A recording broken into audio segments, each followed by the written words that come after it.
Now we're joined by the Tipperary Senior Hurling Manager Eamon O'Shea to look ahead to the Munster Senior Hurling Championship fixture against Limerick in Thurles on the 1st of June. Eamon, many thanks for your time. I know you're busy, so we really appreciate it. Your thoughts on what's coming ahead and what's down the tracks for Tipperary? Actually, it's very exciting what's down the tracks. You know, you're a week out from a match there that's an important match for both teams, and you know, we're looking forward to it. We've been building our season, you know, in terms of trying to improve our performances, and you know, we've got some improvement, and we're looking for more now. So that's the challenge, and the challenge is everything. These sort of matches, the challenge is seeing can you get yourself a performance, and that's been a consistent message. That the focus has always been June the 1st and Limerick and the first round of the championship. Yeah, the championship is really important. It all has been important in Tipperary, and sort of always will be, in terms of irrespective of how you get on the league. And I know we're under pressure in the league, and ultimately we ended up in the final of the league. And I think that some people wouldn't have cared either way whether we won or lost. But for us, it is important to get improving the performance to build a head of steam for the championship. And you know, we've been moving okay now, and I'm happy going into the game. I thought what was admirable about your own stance throughout the league, even when results weren't going our way, was that you were consistent in your view that everything was going fine behind the scenes in training. You were seeing that. It mightn't have manifested itself in results, but you were content that we were heading in the right direction. Yeah, and I just think that, you know, I've been involved in teams for 30 years, from under 10s to, you know, senior, and I think just, you know, once you see that that things are okay, you can be confident in saying things like that, you know. And I mean, you wouldn't be saying them if you weren't confident, because, you know, they would be untrue. But what I was seeing was a team that was trying to get improvement in performances, and even though it wasn't working, they were still sticking to what they believed in and how we wanted to play, you know. And you know, when you have a league where you're out every Sunday and you're trying players, it's not possible always to get consistency, and we weren't the only ones that were inconsistent, but we did ship too many goals, and some of that was down to, you know, decisions that I would have made, trying to try little things here and there that didn't work. But and we were happy that we were doing that, and the players were happy as well that they knew what we were doing. And once we were all on the same hymn sheet as to where we were going, I think it was easy for me to say, you know, things were okay. But at the same time, I appreciate, you know, looking in from the outside, that people were seeing the results and they weren't good. So in a sense, the criticism on one level was justified, because people were only looking at the results. And you know, sport is a cliche, but it's a results game. And if you're not getting the results, you know, people will ask why. And so no, it didn't bother me, no, to be honest. And sometimes we just need a little break, and we got that, didn't we? Yeah, but things turn. You know, people often say to you, you know, so what clicked? Well, nothing clicked. I think we were lucky to get a 3-point win against Dublin. Our performance had improved in that game, and the consistency had come into the way we were moving the ball better and playing the ball better. And then I think once you get the confidence of a win, I think that transfers into the next game, and we played a little bit better against Cork, and I think that then gives confidence to the players, and then they can play the game they want to play. So it's a process rather than a sort of an event, you know, in the sense that the process is you keep on doing the things, and you get a bit of confidence, and things improve and so on. I think that's in all sports, you know. Teams, if you look at other sports, teams get a run of wins in the same way as teams get a run of losses, and something, you know, and a small thing can turn those either way. And it's a question I continually ask you: how do you manage to balance everything that's going on in your life? Very, very busy job, family life, Tipperary, driving here and there. I know you're on your way to Dublin after this. Yeah. How do you manage all that?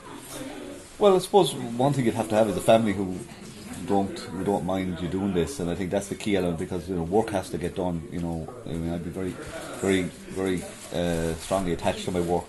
So work has to get done. So probably the thing that gives most is family, and my family are all hurling mad. So it makes it easier.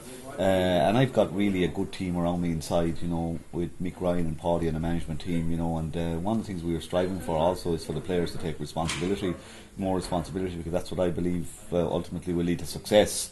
So I've got a really good management team, and I've got a really good team who drive a lot of this themselves, and increasingly we want them to do that. So, you know, I'm pretty good at delegating, so you know, I think it's easier for me by the people I have around me, and the backup team inside in Tip is absolutely fantastic.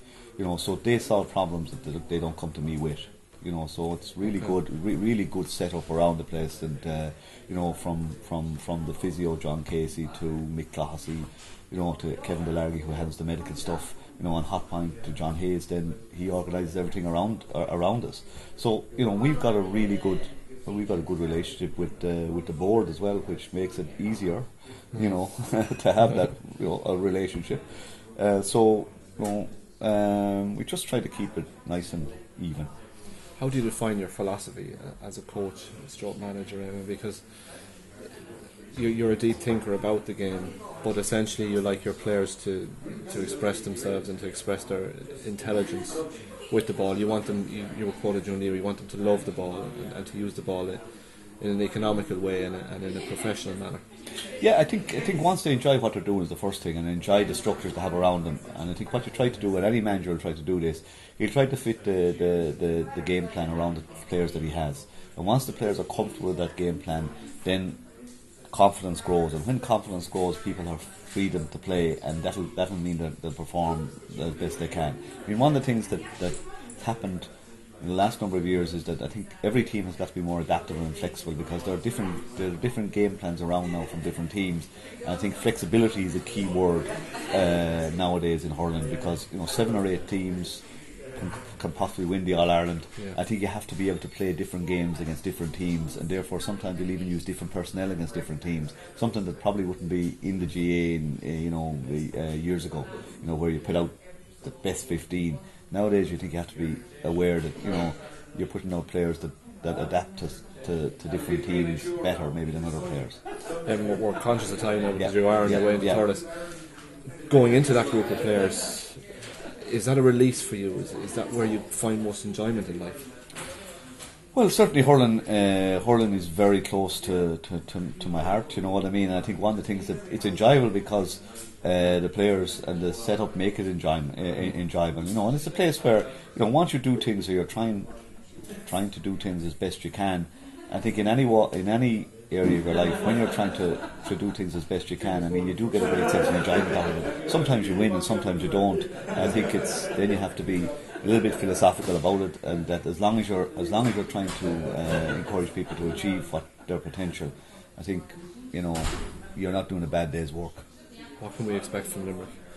I think you can expect a really, really good game. I'm looking forward to it because I think it'll be a 50-50 game, and I mean, it's cliche, but actually going into a Munster Championship in Tipperary, Limerick, anybody who thinks differently is on another planet, because I think these games take a life of their own, and who knows what life this will take, but I guarantee it'll be really exciting. And against Limerick, they're Munster champions.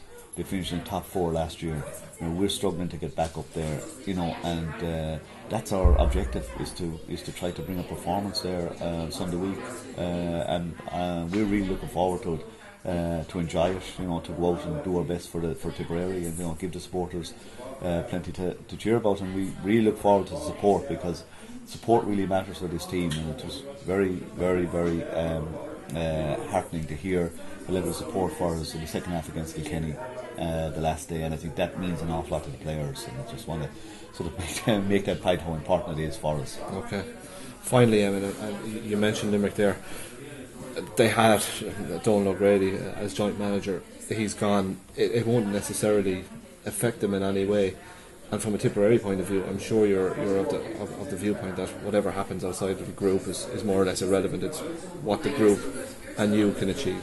Yeah, I mean, every team focuses on themselves, and I think that's all you can do, because you can't control anything else. So one of the big lessons I think from people who win things is that once you focus on yourself and try to make yourself better and get yourself right, that's about the only thing you can do. What the opposition bring then, who knows, but I think you've got to adapt on the day to whatever the opposition brings, and then the best team will win, and the best team will always win. So I look forward to the game to see who that will be. Yeah, from all Tipperary supporters and from us at Babble.ie, we wish you the very best for the summer ahead. Yeah, appreciate that. Thank you, Eamon. Yeah, no bother.